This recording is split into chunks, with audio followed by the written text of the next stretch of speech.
Kesenangan hanya tipu daya di alam dunia. Bu, Rasul mengatakan, di alam dunia ini hanya seperti fata morgana. Bismillahirrahmanirrahim. Assalamualaikum warahmatullahi wabarakatuh. Alhamdulillah dzikrihi tatma'innul qulub wa bi fadlihi tughfaru dzunub.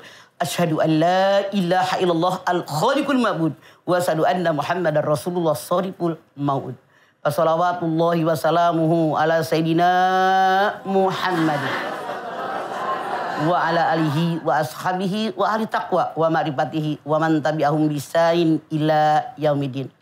Kesenangan hanya tipu daya di alam dunia. Bu, Rasul mengatakan, di alam dunia ini hanya seperti fata morgana. Ibu tahu fata morgana? Ibu lagi jalan, misalnya di jalan kereta atau di aspal. Panas terik luar biasa, seperti nyai ke atas. Seolah-olah ada air yang mancur. Ketika Anda samperin, ada apa tidak ada airnya?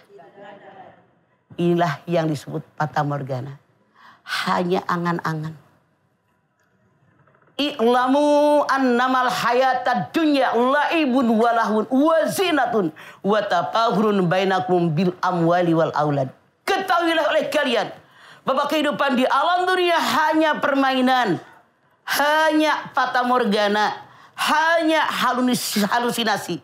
Di antara kalian manusia berbangga-bangga dengan harta dan anak kalian. Bu, kalau seandainya kita ketemu teman lama. Ya Allah, anaknya berapa? Ya kan? Sehat nggak? Cuman setan ngegoda. Padahal nggak pernah ditanya, ibu rumahnya berapa? Mobilnya berapa? Ada yang nanya nggak? Rata-rata orang nanya anak. Tapi kenapa orang bangga dengan rumah? Karena kebanyakan dalam tanda kutip manusia digoda oleh setan. Setan menggoda manusia dari 4 arah. Depan, belakang, kanan, kiri. Anda lihat di dalam surat Al-A'raf 16-17. Qala fabima aghwaytani laqudanna siratal mustaqim. Summa la'atiyannahum min baini aydihim wa min khalfihim wa an aymanihim wa an samailihim wala tajidu aktsarahum syakirin. Kata iblis, karena engkau ya Allah telah mencap saya sebagai makhluk yang tersesat. Dari mulai saat ini akan aku halang-halangi turunan Adam dari jalanmu yang lurus. Aku goda mereka dari depan, belakang, kanan, kiri. Kenapa setan tidak menggoda atas bawah? Kita ada 2 unsur. Jasmani dan rohani. Jasad kita dari tanah. Walaqad khalaqnal insana min sulalatin min tin. At-Tin 12. Al-Mu'minun ayat 12. Aku ciptakan kalian asalnya saripati yang berasal dari tanah. Ayah ibu kita makan sayur mayur tumbuh di tanah. Buah-buahan tumbuh di tanah. Jadi sperma, jadi indung telur. Mereka berhubungan badan, emak kita, bapak kita. Jadi begini. Kenapa sombong? Tanah tahu. Makanya jangan belagu. Kenapa setan tidak menggoda dari atas? Ruh kita dari Allah. Anda lihat As-Sajdah ayat 9. Summa sawwa wa nafaha fihi min ruhihi wa ja'alakum sam'a wal absara wal afidah qalilan ma tashkurun.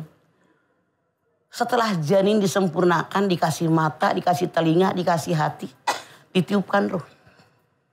Harusnya bersyukur, tapi sedikit yang bersyukur kepadaku. Kenapa? Digoda setan dari depan. Dengan cara manusia tidak beriman dengan adanya alam akhirat. Anda lihat Bani Israel ayat 10. Wa annal ladzina la yu'minuna bil akhirati atadalahum adzaban azima. Orang yang tidak beriman dengan adanya alam akhirat diazab dengan azab yang sangat pedih. Maka manusia tadi tidak yakin dengan adanya alam akhirat, dia tidak percaya sehingga dalam menjalani hidup tidak ada persiapan buat mati. Padahal Allah berfirman dalam Al-Hasr ayat 18. Ya ayyuhalladzina amanu taqullah wal tandur nafsun ma qaddamat ligoddin wattaqullaha la'alakum wattaqullaha innallaha khabirum bima ta'malun. Al-Hasr 18. Hai orang yang beriman, bertakwa kepada Allah. Setiap individu, tidak dikatakan setiap kelompok, setiap individu hendaklah mempersiapkan diri apa yang akan kalian bawa pulang besok waktu mati. Persiapan dari sekarang. 2. Ini yang kita bahas. Setan menggoda di belakang. Hubbud dunya wa karahiyatul maut. Sangat mencintai dunia, takut dengan kematian. Oh, numpuk harta. Rumah makin gede. Bongkar lagi. Pelah anak yatim tetangga banyak. Ditaklim bolak-balik seragam dipikirin. Halal bihalal, koneng.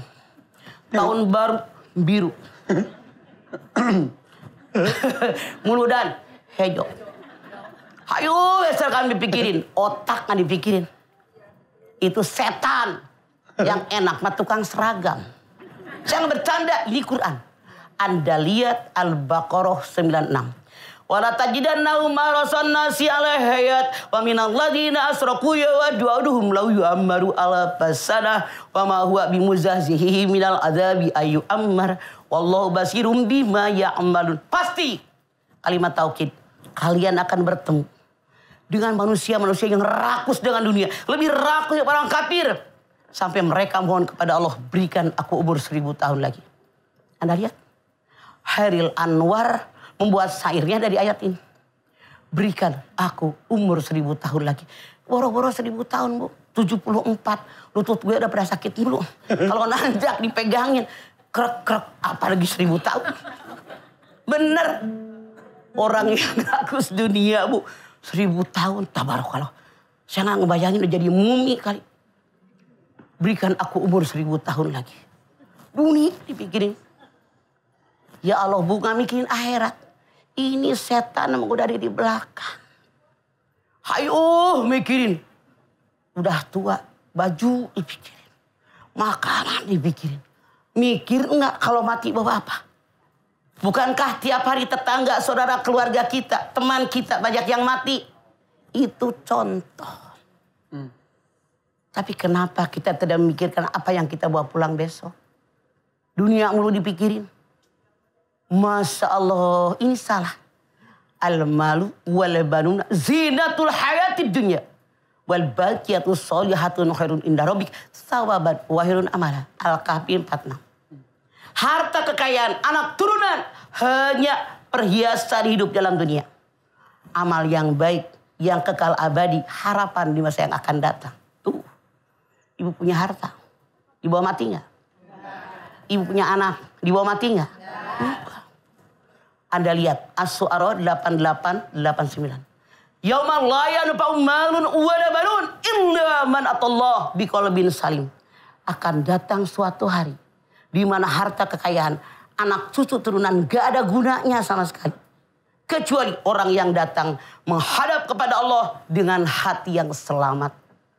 Harta cuma di dunia, anak cuma di dunia.